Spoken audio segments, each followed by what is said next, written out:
Red టీవీలో మీ వ్యాపార ప్రకటనల కోసం ఈ నంబర్ ని సంప్రదించండి.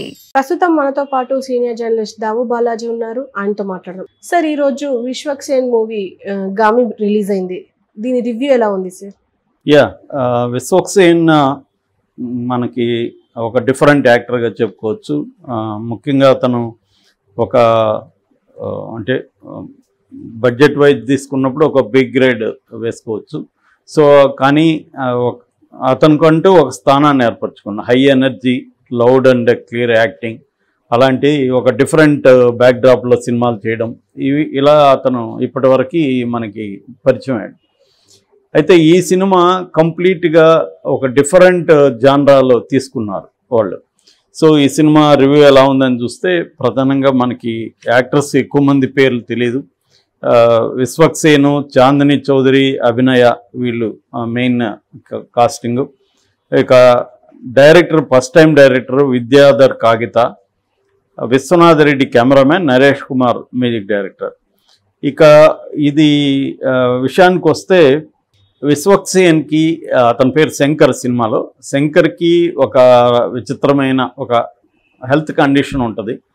అది నయం కావాలంటే హిమాలయాల్లో ఉండే ద్రోణగిరి పర్వతం మీద 36 సంవత్సరాలకు ఒక్కసారి మాత్రమే స్వయం ప్రకాశం అయ్యే ఒక ఇది ఉంటుంది.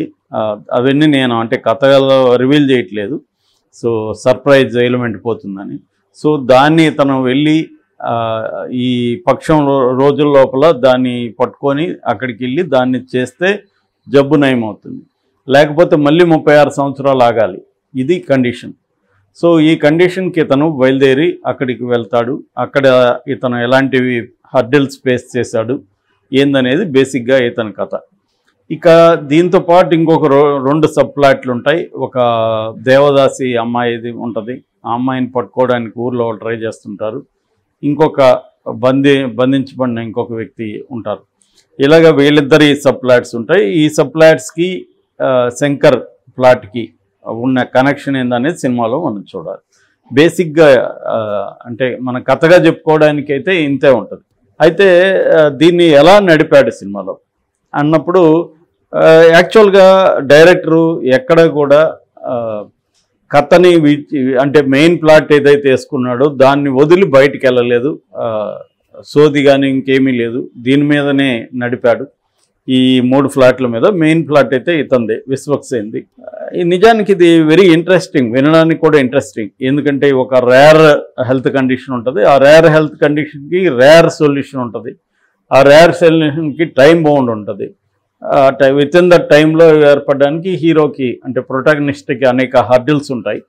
ఈ హర్డిల్స్ని అతను దాటుకుంటూ విత్ ఇన్ టైం పీరియడ్ లోపల అది వెళ్ళకపోతే మళ్ళీ 36 ఏళ్ళు ఈ హెల్త్ కండిషన్తో బాధపడాలి. సో ఇది వినడానికి చాలా ఇంట్రెస్టింగ్ ఉంది. నిజానికి ఎవరికి కథ చెప్పినా కూడా వాళ్ళు ఇంప్రెస్ అయ్యే అవకాశం ఉంది. అయితే దీనికి 2 సబ్ ప్లాట్లు కూడా పెట్టి దాని కనెక్షన్ కోసం కూడా పెట్టాడు. అంటే క్లవర్గా ఈ ఫ్రేమ్వర్క్ని అయితే డైరెక్టర్ చాలా క్లవర్గా ఎంచుకున్నాడు. రెండోది, ఇది రెగ్యులర్ ఫ్రేమ్వర్క్ కాదు, ఖచ్చితంగా తెలుగు సినిమాలో తీసుకుంటే ఒక డిఫరెంట్ ఫ్రేమ్వర్క్. ఇది మామూలుగా ఇంగ్లీష్ సినిమాలు లేకపోతే కొన్ని మలయాళ సినిమాలు ఇలా ఉంటాయి, రేర్గా తమిళ్లో కూడా ఒక్కోసారి వస్తాయి, కానీ తెలుగులో జనరల్గా ఇలాంటివి రావు. దాన్ని డైరెక్టర్ అది బాగా చేశాడు. స్క్రీన్ ప్లే విషయంలో కానీ దీన్ని ముందుకు తీసుకెళ్లే విషయంలో కానీ అనీవన్గా ఉంది. కొన్ని చోట్ల చాలా బాగా చేశాడు, కొన్ని చోట్ల పరమ బోరింగ్గాను అబ్రప్ట్, కొన్ని సీన్లు అయితే అబ్రప్ట్గా వచ్చి అబ్రప్ట్గా ఎండ్ అవుతుంటాయి.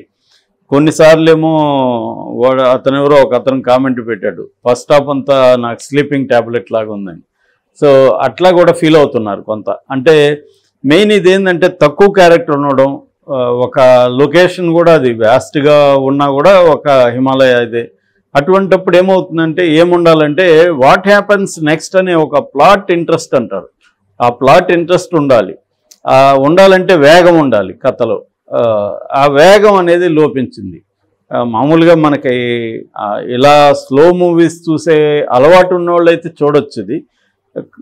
కాకపోతే ఏంటంటే మూవీ స్లోగా ఉన్నప్పటికీ ఈ పాయింటే మనల్ని డ్రైవ్ చేస్తూ ఉంటుంది. అంటే ఇది ఎండ్ కాదు కదా, ఇతను అవుతాడా లేదా చేయగలుగుతాడా లేదా అన్న మెయిన్ ప్లాట్ ఏదైతే ఉందో అది స్లోగా ఉన్నప్పటికి కూడా ఎవరు కూడా థియేటర్ నుంచి పారిపోదాం అని అనుకోరు. ఎందుకంటే ఏం జరుగుతుందన్న ఒక క్యూరియాసిటీ అయితే మన లోపల బాగా నాటగలిగాడు. అది బాగా ఉంది. ఈవెన్ ఇంటర్వ్యూలు కూడా అబ్రప్ట్గా ముగించాడు. నిజాన్ని స్క్రీన్ ప్లే కానీ ఇంకొంత వేగంగాను ఇంకొంత ఇంట్రెస్టింగ్గాను చేయగలిగి ఉంటే మాత్రం ఇది ఒక క్లాసిక్ అయిండేది ఖచ్చితంగా. అటువంటి పొటెన్షియల్ ఉంది. ఎందుకంటే విజువల్స్ వండర్ఫుల్ ఉన్నాయి.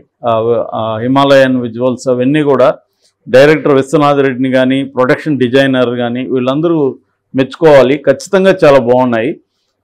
మ్యూజిక్ కూడా చాలా, నరేష్ కుమార్ మ్యూజిక్ కూడా చాలా చోట్ల చాలా బాగా చేశాడు, ఎలివేట్ చేశాడు. అంటే టెక్నికల్గా film is very good. Only రైటింగ్లోనే ప్రాబ్లం ఉంది. రైటింగ్లో స్క్రీన్ ప్లేని ఎక్కడికక్కడ తీసుకుపోవడంలో డైరెక్టర్ ఒక అన్ఈవన్గా తీసుకెళ్ళాడు. అందువల్ల మన విశ్వక్సేన్ చాలా బాగా చేసినప్పటికీ ఓపిక్గా కూర్చోవాల్సి వస్తుంది. ఓపిక్గా కూర్చుంటే ఫైనల్గా ఒక మంచి సినిమా చూసిన ఫీలింగ్ అయితే వస్తుంది. కానీ అంత ఓపిక్గా కూర్చుంటారనేది మనకు తెలియ సినిమా ఆడియన్స్కి మనకి డౌట్. కానీ ఇది థియేటర్లోనూ చూడాలి. మళ్ళీ అగైన్ ఓటీపీలో చూద్దాంలే అనుకుంటే కుదరదు. ఎందుకంటే అంత విజువల్ వండర్ మిస్ అవుతాం మనం ఓటీటీలో అయితే. థియేటర్లోనే చూడాలి. అంటే రెండు కాంట్రడిక్టరీ వ్యవహారాలు ఉన్నాయి దీంట్లో. థియేటర్లో చూడాల్సిన సినిమా విజువల్గా, కథ స్క్రీన్ ప్లే పరంగా ఏమో థియేటర్లో అంతసేపు కూర్చోవాలన్నా, ఓటీటీలో అయితే ఫాస్ట్ ఫార్వర్డ్ చేయొచ్చు కదా అనిపిస్తుంది. సో అటువంటి ఒక ఇబ్బంది ఈ సినిమాలో ఉంది. కానీ చాలామంది అయితే చూసిన వాళ్ళు బాగా ఓపిక్గా చూసే అలవాటు ఉన్నవాళ్ళు మాత్రం బాగుందని చెప్తున్నారు. లేని వాళ్ళైతే ఇది స్లీపింగ్ పిల్ అని అంటున్నారు. నాకైతే నేను అంటే స్లో పేస్ సినిమాలో అలవాటు ఉంది కాబట్టి నాకు బాగానే అనిపించింది. కొద్దిగా పేషెన్స్ అయితే ఉండాలి. ముఖ్యంగా ఫస్ట్ హాఫ్లో చాలా సీన్లు స్లోగా వెళ్తాయి. ఇక లవ్ ట్రాక్ పెద్దగా అంత గొప్పగా ఏం లేదు, పెద్దగా లేదు. అమ్మాయి క్యారెక్టర్ కూడా సైడ్ యాక్టర్ లాగా ఉంది తప్ప మెయిన్ యాక్టర్గా లేదు. అభినయ తన రోల్ తను బాగానే చేసింది. ఇంకా కొత్త వాళ్ళు చాలామంది ఉన్నారు అక్కడక్కడ, వాళ్ళందరూ కూడా బాగా చేశారు. దాని ఏమంటారు, అక్కడ హిమాలయాలో ఉండే ఋషులు కావచ్చు, వాళ్ళు బైరాగులు కావచ్చు, ఆ క్యారెక్టర్లంతా కూడా బాగా వచ్చాయి అన్నమాట. సో ఇది నిజానికి పెద్ద హైప్ వచ్చింది బిగినింగ్లో. మనకి ట్రైలర్తో కానీ రాజమౌళి ట్వీట్ చేశాడు.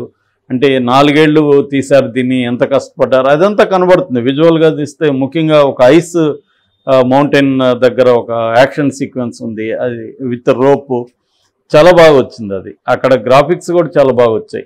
అది కనిపిస్తుంది 4 ఏళ్ల శ్రమపడి వీళ్ళు చేశారు హిమాలయాల్లో అనేది కనబడుతుంది.